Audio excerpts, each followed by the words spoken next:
It all began with a simple windmill, not the kind you'd find in a children's picture book. No, this one was a rusty, weather-beaten relic that looked like it had survived one too many storms and still stubbornly stood on my front lawn as though daring the next one to come for it. I found it at a flea market one Saturday morning in a dusty corner amongst forgotten knick-knacks and oddball trinkets.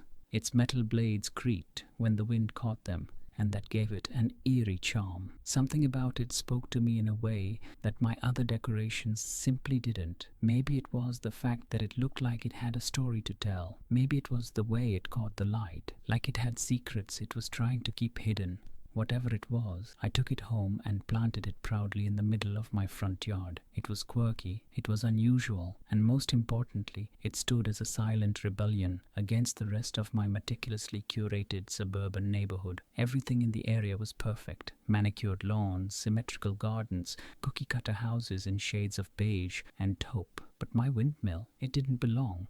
And I was proud of that. And then came Karen. Ah, Karen, the epitome of all things entitled, opinionated, and frankly, a little too interested in what everyone else was doing. The type of woman who would call you out for having the wrong kind of flowers in your garden, or the wrong shade of paint on your front door, or, of course, the wrong kind of lawn decoration. She would waddle down the street, her hand on her hip, eyeing everyone like she was the neighborhood's self-appointed style consultant. When she saw the windmill, I knew it was only a matter of time before she'd start with her complaints. "That thing is an eyesore," she muttered to me one afternoon as she sipped her iced tea on her porch. "It doesn't belong here. It's rusting away in the middle of your perfectly good lawn. You can't even make it spin." I was used to her unsolicited critiques, so I just smiled and said, "Thanks, Karen. I'll take that into consideration." But deep down, I knew there was something she didn't understand. That windmill had a history. It wasn't just a decoration, it was a family heirloom, passed down through generations, a symbol of good fortune, or so I was told. My great-grandfather had placed it in his own yard, and every family member who'd inherited it spoke of the good luck it brought. I wasn't sure how much of it I believed, but I respected the tradition. But Karen didn't care about family heirlooms. She cared about what was aesthetic to her, and my windmill certainly didn't make the cut. A few days after Karen's unsolicited commentary, I woke up to find my windmill gone. Just gone. At first, I thought maybe the wind had knocked it down, or perhaps it had fallen over in a storm. But no, there was no sign of it anywhere. I checked the backyard. I checked the side yard. Nothing. It was as if the windmill had disappeared into thin air. I was about to go knock on my neighbor's door when I walked past Karen's house, and that's when I saw it. There, standing proudly in the middle of her perfectly manicured lawn, was my windmill. I couldn't believe it. The audacity. She had actually stolen it. Not even in a subtle way. No, Karen had proudly paraded it in front of her house like it was her own. My blood boiled. I marched up to her door, knocked firmly, and waited. When she answered, her face immediately took on that smug expression I'd come to know so well. "Oh, this old thing," she said, feigning innocence. "I just thought it looked better in my yard. Honestly, you should have just offered it to me. I'm doing you a favor." I was taken aback, not sure whether to laugh or scream. "Karen, you stole my windmill." She waved a dismissive hand. "It's just a stupid decoration. You're so dramatic." I tried to keep my cool, but it was hard. This wasn't just a windmill. This was something my family had cherished for decades. "You can't just take something that doesn't belong to you," I said through gritted teeth. "That windmill has a history, a significant history. It's not just a garden ornament." Karen, of course, rolled her eyes. "Oh, please, it's just a stupid windmill. I'm doing you a favor." She practically spat out the word stupid. I wasn't going to let this go, not after she had the audacity to take something so meaningful. So I did what anyone would do in my position.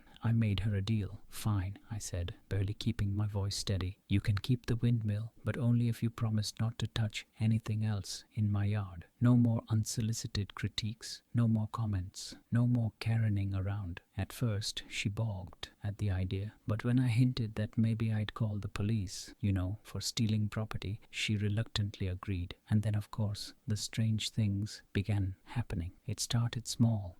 A faint humming noise when I passed her house, something I couldn't quite place. It was like a vibration in the air, a hum that was both unsettling and oddly familiar, but I didn't think much of it. After all, Karen was a paranoid mess, always looking for something to complain about, but it didn't take long before things escalated. Karen began calling me every day. At first, she was polite, then desperate. The windmill had changed. It's not just a decoration anymore, she said one day, her voice shaking. There are shadows following me at night, and the windmill, it's like it's watching me. I almost laughed, but there was something in her voice that made me hesitate. Karen, it's just a windmill. Maybe you're imagining things. Maybe it's the wind or something.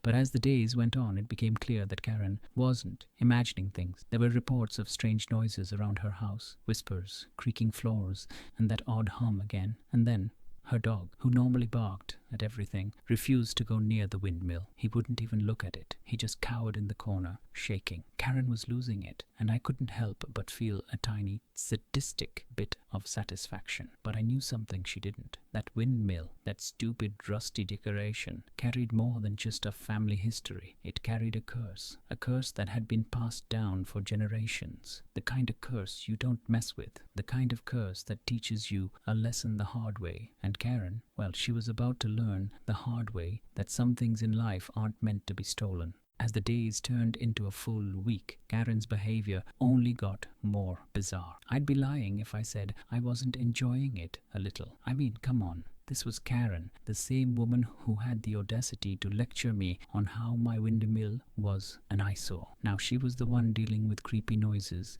shadows in the yard, and the strange, almost sinister hum that seemed to follow her every move. It wasn't just a haunting, it was the haunting. And let me tell you, there's something incredibly satisfying about knowing that the universe has a way of balancing things out. Still, as amusing as it was, there was a nagging feeling in the back of my mind. I had a suspicion that things were about to get much worse for Karen, and I wasn't sure how much more I could stomach before I had to step in and end it. It wasn't until the second week that the situation took a serious turn. One evening, Karen came pounding on my door, frantic, her hair a mess and her eyes wide with fear. "You have to help me," she gasped. I can't take it anymore. There's something in my house." I stood there, a little too smug for my own good, trying to hide the amusement that was threatening to bubble up. What? Ghosts? Shadows? The windmill getting to you? Karen's expression was so earnest, so panic-stricken, that it was hard to make a joke out of it. Her hands were trembling as she clutched the doorknob, and for a moment I almost felt bad for her. Almost. "This isn't funny. Your name? I swear, there's something in my house. Something dark. It's in my bedroom. It's in the kitchen.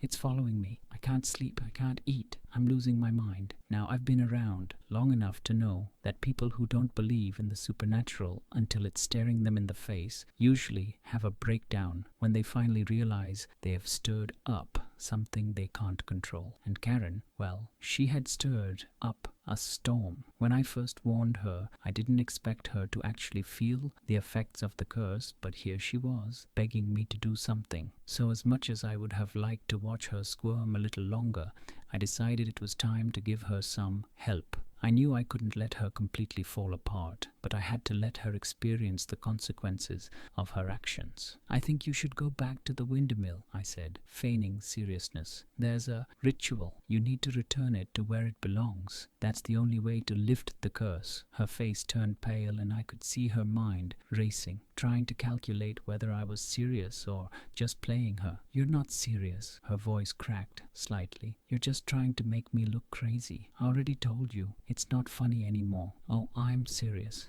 I said, trying to suppress my grin. "That windmill is special, and the curse it carries, not so easily broken. Trust me, you've made a mess of things." I could see her shaking. For all her bravado and complaints about me, she was breaking. The windmill had broken her, but despite everything, despite the fact that I'd warned her, I still felt a tiny flicker of sympathy for her. After all, I didn't want to see her completely lose her mind. I could have walked away and let the windmill claim its due, but I wasn't that heartless, not entirely. "Fine," she said finally in a voice barely above a whisper. "I'll go, but you're going to help me." I gave her a skeptical look. "Help you? I'm not the one who stole it. You've got to figure this out on your own. The look of desperation in her eyes made me reconsider, though. Maybe I wasn't entirely immune to her pain, or maybe I was just enjoying the idea of watching her scramble to fix the mess she'd created. Either way, I agreed to meet her at her house the next day to help her return the windmill. That night, Karen called me several times. Each time I let it ring through, not ready to pick up. But when I finally did, her voice was eerily calm. "It's too late," she said, her tone unsettlingly resigned. "The shadows are in my house, and they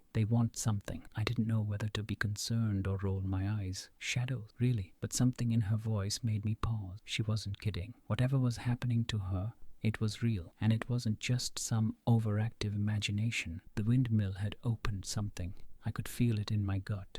The dread that hung in the air, the weight of something ancient and sinister stirring just beneath the surface. "I'll be over tomorrow," I said finally, though I wasn't sure I was ready to deal with whatever had manifested in her house. But I couldn't leave her like this, not when she had literally brought this on to herself. When I arrived at her house the next afternoon, the atmosphere was thick. The lawn, once pristine and well kept, now looked neglected, as though the curse was slowly leaching the life out of everything it touched. The front door was slightly ajar, and I could hear the faint sound of creaking from inside, like the house itself was groaning under some unseen weight. Karen was sitting on her porch, staring blankly ahead. Her eyes were glassy, distant, like she hadn't slept in days. "You came?" she said flatly, her voice devoid of any of the usual Karen sass. "It's too much. Your name? I can't fix it. I thought I could. I really did, but I can't. It's over."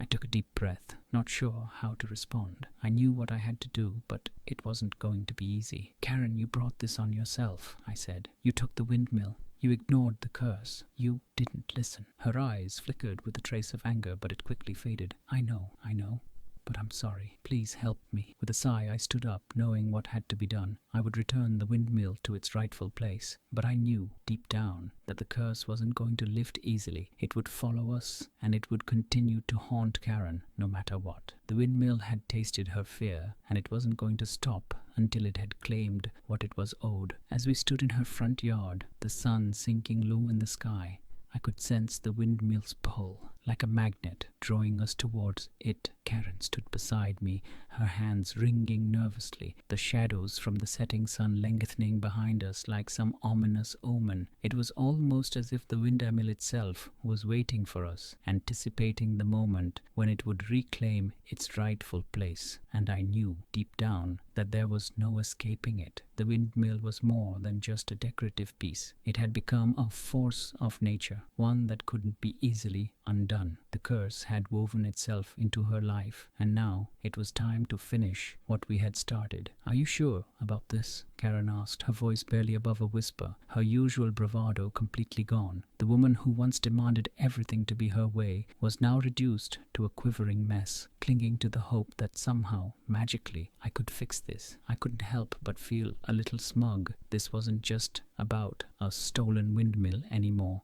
This was about karma catching up with her. "I told you, Karen," I said, trying to keep my tone neutral. "You're the one who took it. You're the one who didn't listen. Now we have to return it. The windmill's curse doesn't just go away. It has to be set right." Her eyes flickered nervously to the windmill, which was standing proudly on her front lawn. Its blades creaked as they slowly turned in the breeze, as if mocking her for what she had done. The rusted edges gleamed in the waning light, and for a moment I thought I saw someone in the reflection. A shadow. No, it couldn't be. But the hairs on the back of my neck stood up, and a cold chill ran through me. The curse wasn't done with us yet. "Let's just do it," Karen said, a tremor in her voice. She finally took a step toward the windmill, and I followed her, feeling an almost unseen pressure, like something was watching us from the other side of the yard. The silence was heavy, like the world was holding its breath. As we reached the windmill, I could feel its presence intensify. There was something undeniably wrong about the way it stood there, crooked yet powerful. I could see Karen's hands shaking as she reached for the base. "Are you sure this is going to work?" she asked again, her eyes wide with fear. I nodded, though I wasn't entirely sure myself. "We need to put it back where it was. It's the only way to lift the curse." Karen let out a sigh, resigned to her fate. With a strength I didn't know she had left, She grabbed the windmill and started dragging it toward the edge of her lawn. It felt like the windmill was fighting us, its rusty blades scraping across the grass with an eerie screech that sent a shiver down my spine. As we reached the spot where it had once stood, I could almost hear the windmill sighing, as if relieved to be back in its rightful place. The ground beneath it seemed to pulse like something ancient was stirring. "Okay," I said, stepping back and taking a deep breath. "It's done. The curse will be lifted now." But as I spoke those words, something shifted. The wind picked up suddenly, blowing a chill through the air. Karen looked up at the sky, her eyes widening as dark clouds started to gather above us. The atmosphere turned heavy, oppressive, as if something was awakening. The windmill's blades began to spin faster, faster, as though it were alive, and that's when I realized we hadn't fully understood the power we were dealing with. Suddenly, a loud crack echoed through the air. A bolt of lightning shot down from the sky, striking the windmill, and I could feel the ground beneath my feet tremble. I jumped back, instinctively pulling Karen away from the windmill. Get back, I shouted, my voice drowned out by the roaring wind, but Karen couldn't move. She was rooted to the spot, her eyes wide in shock as the windmill seemed to glow with an otherworldly light, and then, just as quickly as it had started, the windmill stopped. The blade slowed to a stop, and the air went deathly still. The storm clouds dissipated as suddenly as they had appeared, and the tension that had gripped the yard lifted. I looked over at Karen, and I could see the panic in her eyes as she realized what had just happened. "Did it work?" she asked, her voice shaky. I wasn't sure how to answer. The windmill looked exactly the same, standing proud on the edge of her lawn, but something was different. The air felt lighter, less oppressive. The hum that had been in the air for days was gone, replaced by the peaceful quiet of a normal suburban afternoon. Karen's dog, who had been cowering in the corner of her yard, slowly ventured out, sniffing the air, and for the first time in days, he didn't seem afraid. "I think so," I said cautiously, still not entirely convinced. The windmill had given up its power, but it wasn't done with Karen yet. The curse wasn't lifted, not completely. Karen let out a sigh of relief, but I could see the fear still lingering in her eyes. "You were right," she said softly. "I should have never taken it. I thought it was just a dumb decoration. I didn't believe in any of that stuff.